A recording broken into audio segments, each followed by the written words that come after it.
Another Labour MP has called for the party's leadership contest to be put on hold. Simon Janchuk joins a number of voices claiming non-supporters are infiltrating the vote. But the party says it has no plans to stop the election and has already weeded out more than 1,000 suspicious applicants. The public has until midday to register to vote. Our political correspondent Carol Walker has a reminder now of the candidates and what they stand for. So who are the 4 contenders to become Labour's next leader? Andy Burnham was born in Liverpool and has been MP for Lee since 2001. He was promoted to the cabinet by Gordon Brown, where he became Health Secretary after serving as Culture Secretary and Chief Secretary to the Treasury. He did stand for the leadership in 2010, but lost out to Ed Miliband. Another former Chief Secretary to the Treasury is Yvette Cooper. She entered the House of Commons as MP for Pontefract and Castleford in 1997.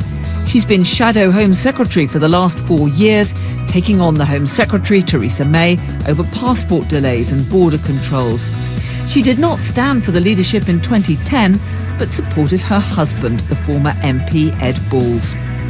Liz Kendall was first elected to Parliament in 2010 as MP for Leicester West and became a Shadow Health Minister under Ed Miliband.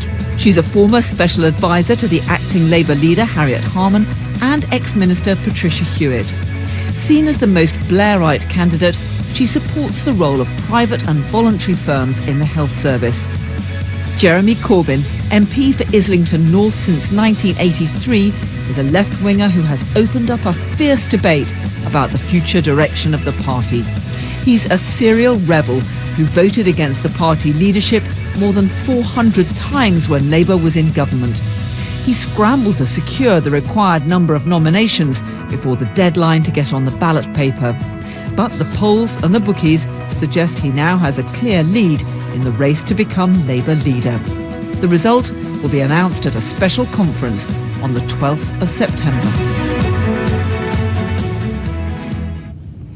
Well, with me now to discuss all of this are John McTernan, former political secretary to Tony Blair, and Owen Jones, columnist for The Guardian. Welcome to you both. A serious amount of hate generated by this debate over Jeremy Corbyn and whether he'll win, and if he wins, what should happen to him. I mean, is all of this somewhat muddying the opportunity to properly debate what the future of the Labour Party should be? John?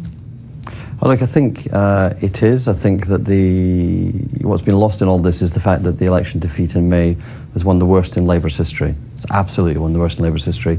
And the fact the debate has gone quickly from the fact that we know voters want us to give them answers on immigration, on welfare, on the economy, to an analysis on the Corbyn side, which is people voted for UKIP and for a right-wing Tory party and gave a right-wing Tory government a majority because Labour weren't left-wing enough. I mean, it's gone into a kind of, it's through the looking glass. Owen, you're shaking your head. Well, I mean, I often say this, so apologies if any viewers have heard me say it before, but I don't think people think in terms of left or right. I think they think in terms of issues to be addressed in a way that's convincing and coherent, that answers their everyday problems and issues. And I think the reason Jeremy Corbyn is doing so well and his opponents are on the back foot is he has an optimistic vision. He's offering policies which I think resonate with people, whether that be dealing with the huge housing crisis in this country, particularly that affecting the young, whether it be the National Education Service, tapping in, if you like, to the early optimism of Tony Blair, education, supporting lifelong learning, whether it be modernising the country's infrastructure and investing in skilled jobs with the Public Investment Bank and so on. I could go on, and this is the problem. But if the country wanted an anti-austerity government, surely they would have voted for... Well, there's three main reasons that Labour lost. And, you know, take Scotland, and it's worth remembering, and I don't mean this to rub your face in it, John, but you were part of a team which, as former Chief of Staff to Jim Murphy, which lost 40 out of 41 seats in Scotland to a party which positioned itself to the left. That had a huge impact in England and Wales as well, because lots of people didn't want a Labour government as they felt it, propped up by the SNP. The idea that Labour had spent too much money, even though the Tories had backed their spending, that was very firm. And Jeremy Corbyn's trying to rebut that. And this is the key point.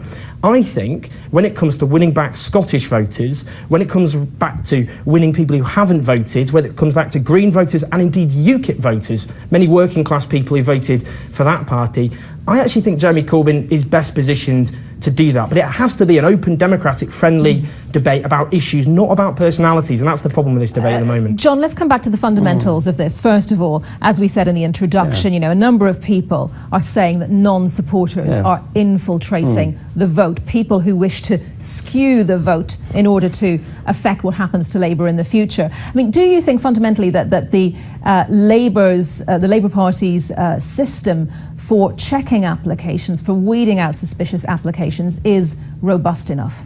No, it isn't. There's no doubt in my mind. There's too many people applying, and these are people who do not wish the Labour Party well. They wish the Labour Party ill. Whole swathes of people from other political parties are resigning from those parties and joining the party. But I mean, Owen said people don't think in terms of left and right, and give him that. Jeremy Corbyn wants to raise taxes, and Jeremy Corbyn wants to print money, and Jeremy Corbyn wants to borrow more. None of those, it doesn't matter whether you're left or right, those are not popular policies with voters. And that's, so it's a kind of, and the people who are coming into the party are people who kind of, even if they've always supported the Labour Party, Jeremy Corbyn's enthusing people who vote Labour, right? What we have to do to win a Labour government, win a majority, is actually to enthuse people who don't vote Labour and actually voted Tory or UKIP at the last election. Oh, and you really want to come in, but just a moment. I mean, some people would say to you, John, that you would say that about the applications because, you know, the people that you would rather see, or the person that you would rather see running the Labour Party is apparently not doing so well in the polls. No, I want the Labour Party to be full of people who actually support the Labour Party and want a Labour government. I don't want the flotsam and jetsam of Trotskyism and the Green Movement to join the Labour Party. Ken Loach tries to get in, he gets put out because he's well known. Derek Hatton tries to get in, he was expelled from the party. Talk to membership secretaries, talk to MPs, they'll tell you there are people who should not be in the Labour Party who voted for other people who were members of other parties in May who are now pretending. I love this idea. There are suddenly hundreds of thousands of sleeper Trotskyists in Britain. Look, this is the most democratic contest that the Labour Party has had in its history. I have to say, it was actually introduced originally as a sop to the right of the party to dilute trade union influence.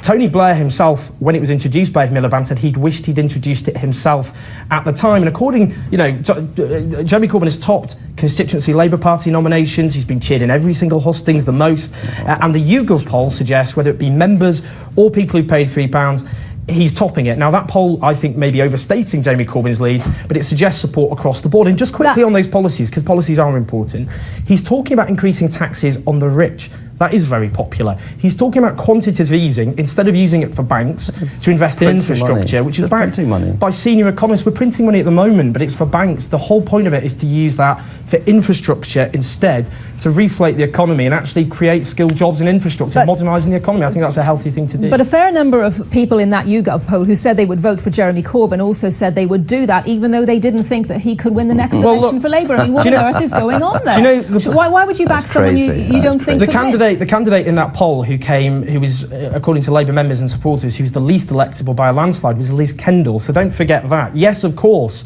there's no question whatsoever. The next Labour leader will have a mountain to climb. They will have to win back Scotland, and John's team obviously did catastrophically badly there. They'll have to win back people who didn't vote, people who voted UKIP, as well as winning over, yes, people who voted Tory, partly out of concerns because they thought, for example, they didn't want a weak Ed Miliband government as they saw it propped up by the SNP. I think that optimistic vision can do that. That's what Jeremy offers. John, you said if Jeremy Corbyn wins, he should be removed immediately.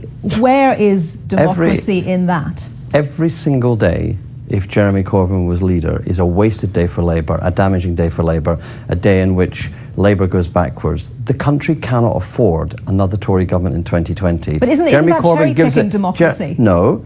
If Jeremy Corbyn gets elected, it will be the greatest disaster in the history of the Labour Party, and we've had some disastrous leaders.